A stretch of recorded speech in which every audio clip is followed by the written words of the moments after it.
고객 없이 기업이 존재할 수 있는가? 존재할 수 없을 거라고 생각이 되고요. 고객 만족은 변하지 않는 프레임워크이다, 틀이다. 이렇게 이제 생각을 할 수 있을 것 같습니다. 고객만족경영학회 회장으로서 여러 가지 활동을 하려고 노력을 하고 있는데요. 어떤 활동을 하고 있나 좀 정리를 해보니까 제가 세 가지 T로 정리를 할 수 있을 것 같아요. 3T. 첫 번째는 아무래도 트렌드가 어떤지를 조금 추적하고 분석하고 여러분들한테 소개하는 그런 역할을 좀 하고 있고요.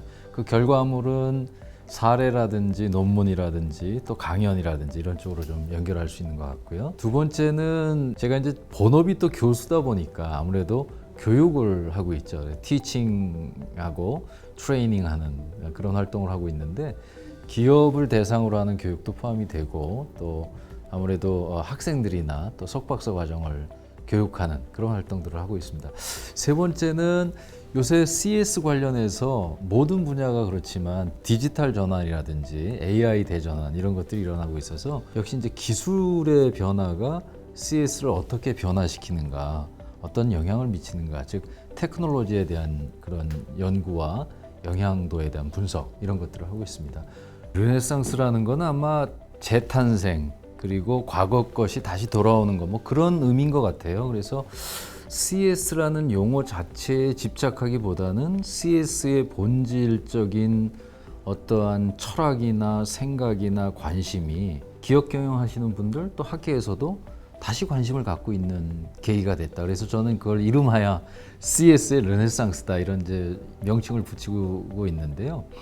그것은 새로운 기술과 새로운 생각과 또 요즘 용어로 이제 많은 분들이 이야기하시는 패러다임이 바뀌고 있기 때문에 CS에 대해서도 재발견이 필요하다 이런 생각을 갖고 있습니다. 그래서 CS 르네상스 시대가 지금 열리고 있어서 또 다른 기회가 찾아오는 게 아닌가 이런 생각을 갖고 있습니다. 제가 CS 르네상스 시대가 오고 있습니다. 그래서 거기에는 세 가지 요소가 아마 중요한 것 같습니다라고 CE에 기고를 하면서 이제 말씀을 드렸는데 순서를 조금 바꿔보면 외우기 쉽게 진경감 이렇게 제가 세 가지로 말씀을 드릴 수 있을 것 같은데요. 첫 번째는 결과적으로는 우리가 CS가 잘 되면 성공이 되면 기업으로서는 브랜드의 진정성을 확보할 수 있다라는 점이죠.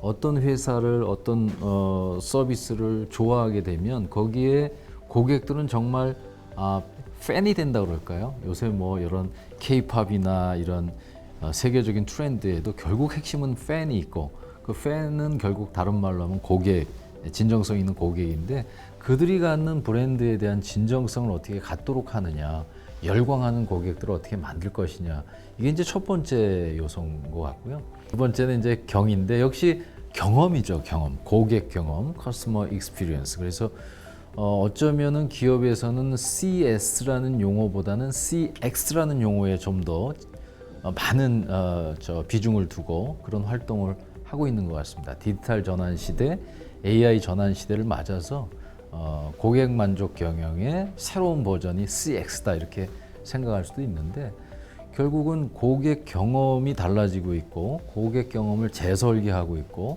고객 경험을 분석함으로써 결국 궁극적으로 추구하는 것은 결국은 고객 만족이 아니겠습니까? 그래서 그런 것들이 이제 두 번째 요소라고 할 수 있겠고요. 세 번째는 정말 이해할 수 없는 그런 부분들이 너무너무 많이 생기고 있는데 그런 것들을 이렇게 설명하는 용어 중에 하나가 감성 소비라는 이야기를 하죠. 이모셔널 컨섬션 이렇게 얘기하는데 사람들은 어쩌면은 좀 더 따뜻하고 좀 더 부드럽고 좀 더 아름다운 것에 기꺼이 지불을 하려는 의도가 점점 더 생기는 것 같습니다.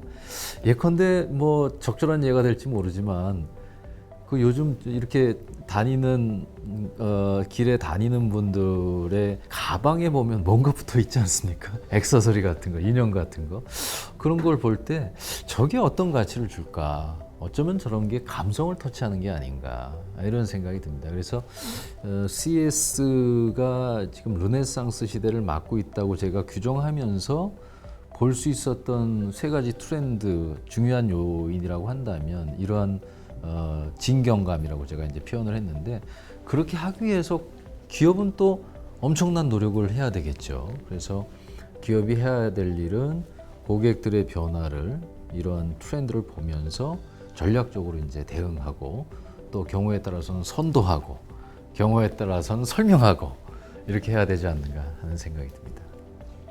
네, CS 르네상스를 말씀드리면서 사실 첨단 기업이나 최근의 플랫폼 기업 또는 대기업들을 거론하는 것은 아마 많은 분들이 익숙하실 거예요. 그런데 혁신할 때가 뭐가 있을까? 정말 너무나 익숙한 동네 빵집 같은 데에서도 이런 변화가 있을까? 이런 걸 좀 제가 포착을 했거든요. 그런데 그 중에서도 너무나 잘 아시는 대전에 있는 성심당이라는 빵집이요. 이름 자체가 성심당이잖아요. 요즘 이제 성심당이 정말 지역을 넘어서 대표적인 베이커리 브랜드로 성장을 했는데요. 이 회사가 왜 지금 CS 르네상스라는 거에 걸맞는 대표 사례가 될 수 있는가를 제가 이제 분석을 해보니까 이 회사가 발전하면서 뭔가 트렌드를 자꾸 쫓아가려고 했답니다. 그런데 어느 날 생각해 보니까 변하지 않고 고객에게 정말 우리가 제공할 수 있는 최고의 가치는 뭘까? 그거는 과거의 본심대로 본업에서 했었던 모두에게 좋은 사업을 한다는 그런 어떤 성심당이라는 그 기업 철학에 입각한 서비스였고, 그러다 보니까 고객 중심으로 하고, 근데 그에 앞서서 더 중요한 게 이제 직원들이 열심히 일하도록 할 수 있는 시스템을 분위기를 만들었다는 거죠. 그래서 다른 회사와 달리 직원들에게 이제 일종의 포인트 제도를 사용한다고 그래요. 그러니까 직원들이 서로 칭찬을 해주는 겁니다. 그러면 칭찬해주면 그게 포인트가 쌓여서 그걸 가지고 성과평가를 해서 보상을 해주는 이런 것들도 있을 수 있고, 또 하나 아주 흥미로운 사실은 홍보나 광고를 누가 해주는가 하면 고객들이 하는 거죠. 고객들이 자발적으로 하는 겁니다. 어떻게 고객들이 자발적으로 홍보하고 광고하고 SNS로 알리고 이런 활동을 할 수 있도록 할까는 결국은 성심당에서 만들어낸 제품의 진정성, 빵의 진정성, 그리고 그것이 전달하는 메시지가 명확하지 않았나 이제 이런 생각이 들고요. 도레도레도 이제 인천에서 강화도에서 시작한 그런 카페인데요. 레인보우 케이크라는 걸로 이제 유명해진 디저트 카페로 시작했는데, 거기에서 제가 느꼈던 것 중에 하나가 최근에 어디 용산 CGV에 오프닝을 했어요. 근데 그 오프닝 세레머니를 한다고 해서 제가 이제 초대를 받아서 갔거든요. 근데 이게 옛날 말로 하면 개업식이잖아요. 개업식. 그 개업식 가면 뭐 떡도 돌리고 뭐 이런 거를 연상하고 갔는데, 가보고 나서 제가 깜짝 놀랐습니다. 왜냐하면 거기에 셀레브리티들이 모여 있고요. 아주 그 조회수가 높은 유튜버 분들이 오셨고, 제가 봐도 알만한 그런 아이돌이나 또 연예인들이 와서 서로 교류하면서 어떤 활동을 하냐 하면은 거기서 팔고 있는 제품이나 서비스에 대해서 서로 공유하기 시작하더라고요. 그러니까 그걸 통해 가지고 이 도레도레의 새로운 브랜드의 론칭을 알리고 확산하고 거기서 또 커뮤니티가 생기고 이런 이제 활동들을 보면서 이게 정말 누가 중심이 되는가, 고객이 중심이 돼야 되지 않는가, 고객이 중심이 돼서 서로 알리고 공유하는 이런 노력들, 두 회사가 본질적으로 하고 있는 것은 그런 고객 중심의 활동에서 우리가 답을 찾을 수 있지 않은가, 뭐 그런 생각을 해봤습니다. 세상이 변해도 변하지 않는 것이 무엇입니까? 라는 질문과도 같은데, 저는 예를 들면은 음식을 먹을 때 음식에서 제일 중요한 게 뭘까요? 그럼 맛이라고들 많이 이야기할 거고요. 우리가 살아가면서 변하지 않는 가치가 무엇입니까? 그러면 아직도 아마 효라는 거에 대해서 그 거부하거나 그게 말이 안 된다는 얘기를 하는 사람은 없으리라고 저는 믿고 싶거든요. 그런 것처럼 기업의 존재의 이유, 기업이 활동하는 가장 기본적인 철학이자 가치는 결국 고객에 있다고 보여지고요. 그것을 고객의 만족이라고 표현하든 아니면 고객 경험이라고 조금 달리 에둘러서 얘기하든 마찬가지라고 생각합니다. 고객 없이 기업이 존재할 수 있는가? 그거는 아마 존재할 수 없을 거라고 생각이 되고요. 그러면 고객을 위해서 기업이 무엇을 해야 될 것인가? 이건 아마 미션이라고도 표현할 수가 있겠는데, 고객 만족은 변하지 않는 프레임워크이다, 틀이다. 이렇게 이제 생각을 할 수 있을 것 같습니다. AI 시대를 맞아서 기업이 CS, 고객 만족을 제대로 더 잘해서 이게 사이클을 한 번 더 올린다 그럴까요? 더 관심을 더 갖게 하기 위해서는 최근에 트렌드를 잘 봐야 된다고 생각하는데요. 그것을 요약하면 세 가지 초, 3초라고 이렇게 좀 정리할 수가 있을 것 같습니다. 첫 번째는 연결성이 아주 초연결성이라고 해서 모든 게 지금 다 연결되는 세상이죠. 그러니까 그것은 아마 어떤 SNS 같은 걸 생각하실 수도 있고, 또 사람과 사람, 사람과 기계와의 연결도 생각할 수가 있을 것 같습니다. 그러니까 뭐든지 우리가 빠르게 확산될 수 있는 그런 기반을 갖고 있다는 점이 있어서 연결성을 좀 잘 대응해야 되겠다라는 생각이 들고요. 두 번째는 초개인화죠. 너무나 정말 많은 서비스와 상품들의 추구하는 방향이 개인 맞춤형으로, 즉 커스터마이제이션으로 가고 있는데, 그게 이제 극단적으로는 개별적인 맞춤화까지 갈 수 있는 게 이제 가능하게 됐죠. 과거에는 정성으로 그냥 잘 모시겠다 이런 것이었는데, 이제는 데이터 기반으로 초개인화를 추구할 수 있게 됐고요. 마지막으로는 요새 AI 에이전트 얘기도 많이 나오고 있는데, 결국은 알아서 촉촉해주는 자동화라는 개념이 AI 시대에 또 너무 중요한 것 같습니다. 내가 원하는 것을 제대로 제 시간에 정확한 방식으로 제공해주는 서비스에 고객들은 환호하는 것이죠. 그래서 이런 세 가지의 트렌드를 잘 반영한 그 기업의 서비스나 제품의 특성에 맞는 전략과 그거에 따른 실행이 필요하겠다는 생각이 들고요. 그런 걸 잘 이렇게 전개하고 있는 기업들이 요즘 너무너무 좀 성공적으로 시장에서 좋은 반응을 얻고 있다는 점도 한번 참고해야 되지 않을까 이런 생각이 듭니다.